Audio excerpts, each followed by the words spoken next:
Charandas Prajapati study corner में आपका स्वागत है। भारत का संविधान श्रृंखला में यह वीडियो हम तैयार कर रहे हैं। इसमें आज हम जो चर्चा करने जा रहे हैं, आदिवासी या अनुसूचित जनजाति शब्द। वास्तविक तौर पर इसको क्या प्रयोग किया जाना चाहिए, सटीक बात क्या है, इस पर चर्चा करते हुए बाबा साहब ने भारतीय संविधान सभा में जब संविधान का दूसरा वाचन किया जा रहा था, उस समय 15 नवंबर 1948 से 17 अक्टूबर 1949 के बीच कुछ सवालों के जवाब देते हुए स्पष्टीकरण किए थे। तो उनमें से यह बात है आदिवासी या अनुसूचित जाति विषयक। तो जो विशेष बात है वह यह आग्रह है कि यदि आप चैनल में नए हैं तो चैनल को सब्सक्राइब अवश्य करें, और वीडियो बहुत ही इंटरेस्टिंग महत्वपूर्ण होने जा रहा है, इसलिए शुरू से अंत तक बने रहें। और अंत में कमेंट बॉक्स में कमेंट करते हुए यह बताएं कि आपको यह वीडियो कैसा लगा। यदि अच्छा लगा तो यह बात दूसरों तक पहुंचाने का पुनीत कार्य करने से न चूकें। इसी आग्रह के साथ अब हम अपनी बात को स्टार्ट करते हैं। बाबा साहब कहते हैं कि आदिवासी या अनुसूचित जाति के संबंध में श्रीमान मेरे मित्र श्री जयपाल सिंह ने आदिवासियों के संबंध में मुझसे कुछ प्रश्न किए हैं।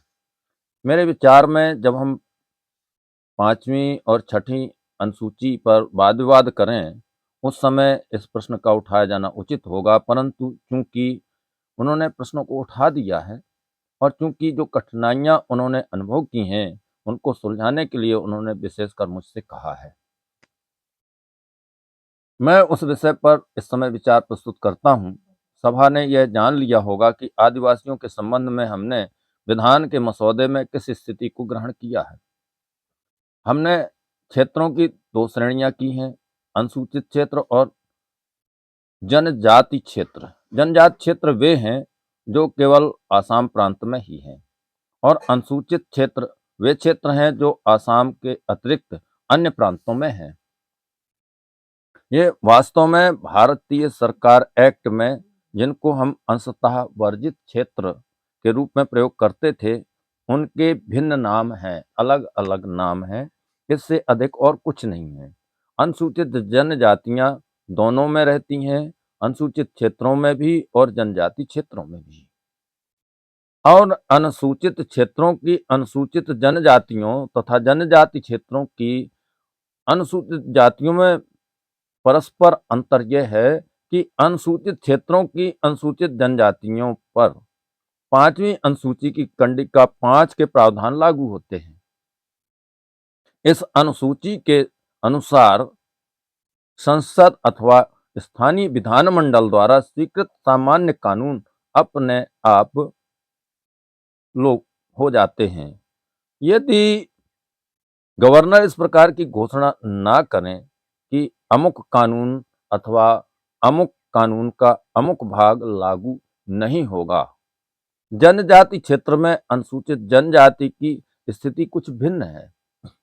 वहां संसद अथवा स्थानीय विधानमंडल द्वारा निर्मित कानून तब तक लागू नहीं होगा जब तक गवर्नर उस कानून को जनजाति क्षेत्रों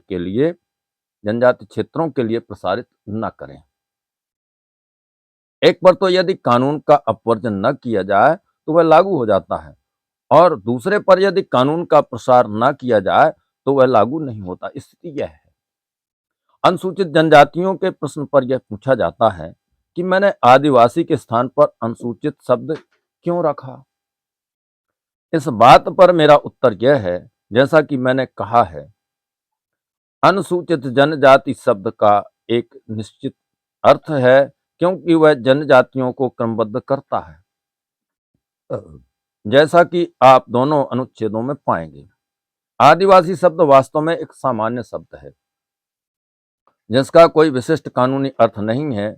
यह कुछ कुछ अछूत शब्द के समान है, इसका कोई निश्चित कानूनी अर्थ नहीं है। इसीलिए सन 1935 ईस्वी के भारतीय सरकार के अधिनियम में यह आवश्यक समझा गया कि अछूत शब्द का कुछ कानूनी अर्थ किया जाए। और यही सुविधाजनक समझा गया कि उन जातियों को क्रमबद्ध कर दिया जाए जो विभिन्न प्रांतों तथा क्षेत्रों में वहाँ के रहने वालों द्वारा अछूत समझी जाती है। आदिवासियों के संबंध में भी यही प्रश्न उठ सकता है कि आदिवासी कौन है, और यह प्रश्न संगत होगा क्योंकि इस विधान द्वारा हम आदिवासियों को कुछ अधिकार, कुछ विशेषाधिकार प्रदान कर रहे हैं। यदि यह विषय न्यायालय में प्रस्तुत होगा तो उसके लिए आदिवासी कौन है, इसकी ठीक ठीक परिभाषा होना आवश्यक है। इसलिए यह निश्चित किया गया कि एक और श्रेणी अथवा पदावली अनुसूचित जनजाति के नाम से निर्मित की जाए और उस शीर्षक के अंतर्गत आदिवासियों को रखा जाए। अब यदि मेरे विचार से श्री जयपाल सिंह उन अनेकों जातियों की तुलना जिनका सामान्यतः आदिवासियों के रूप में वर्णन किया गया है, उन जातियों से करें जिनको अनुसूचित जनजातियों के शीर्षक के अंतर्गत सूचीबद्ध किया गया है, तो उनको ऐसा उदाहरण कठिनाई से मिलेगा कि किसी जाति को जिसको सामान्यतः आदिवासियों के रूप में स्वीकार कर लिया गया है, इस अनुसूची में सम्मिलित नहीं किया गया हो। मैं मानता हूं कि हो सकता है कहीं कहीं ऐसी त्रुटि हो गई हो, कोई जाति जो आदिवासी ना हो उसको भी सम्मिलित कर लिया गया हो। ऐसा भी हो सकता है कि कोई जाति जो वास्तव में आदिवासी है उसको सम्मिलित ना किया गया हो। परंतु ऐसी दशा के लिए जब कि किसी जाति को जिसको अब तक आदिवासी समझा गया है अनुसूचित जनजातियों की सूची में न रखा गया हो, तो हमने एक संशोधन रख दिया है जिसके द्वारा स्थानीय सरकार को यह अधिकार होगा कि वह अधिसूचना द्वारा किसी उस विशेष जाति को जिसको अब तक सम्मिलित नहीं किया गया है अनुसूचित जनजाति की सूची में सम्मिलित कर ले। मैं समझता हूं कि इस बात से मेरे मित्र श्री जयपाल सिंह को संतोष हो जाएगा।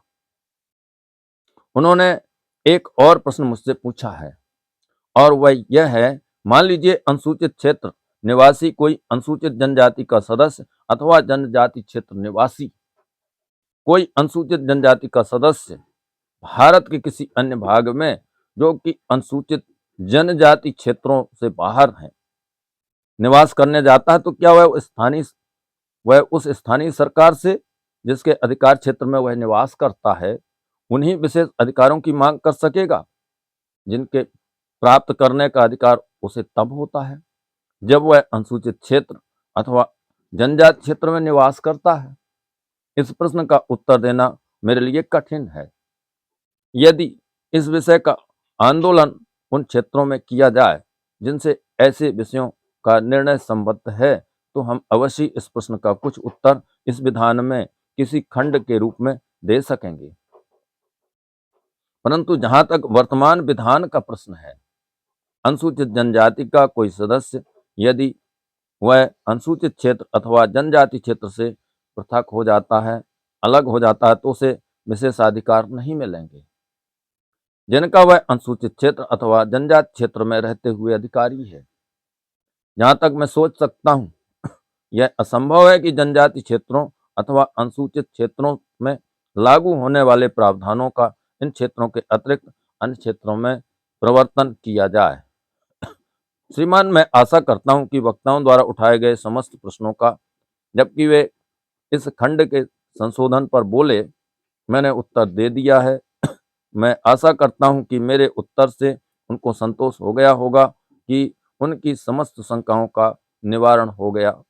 मैं आशा करता हूं कि संशोधित रूप में यह अनुच्छेद सभा द्वारा स्वीकार किया जाएगा। तो यह टॉपिक आज का आदिवासी या अनुसूचित जनजाति शीर्षक से हमने आपके समक्ष रखा। यह एक तरह का स्पष्टीकरण है जो बाबा साहब ने संविधान सभा के सामने दिया था संविधान के दूसरे वाचन के दौरान। आज की परिस्थितियों में यदि हम इसको अपडेट करना चाहें तो हमें संविधान की संशोधित पुस्तक में देखना होगा उसमें कितने प्रकार के संशोधन हुए हैं। तो यह आवश्यक है हमारे लिए कि हमारे घर में एक संविधान की किताब हो और उसका हम लगातार अध्ययन मनन करते रहें, उसको अपडेट करते रहें अपने नॉलेज को। अंत में पुनः आग्रह है कि यदि आप चैनल पर नए हैं तो चैनल को सब्सक्राइब अवश्य करें और वीडियो को लाइक करें, शेयर करें, कमेंट बॉक्स में अपने कमेंट अवश्य दें। इसी आग्रह के साथ आज की यह चर्चा समाप्त होती है। धन्यवाद।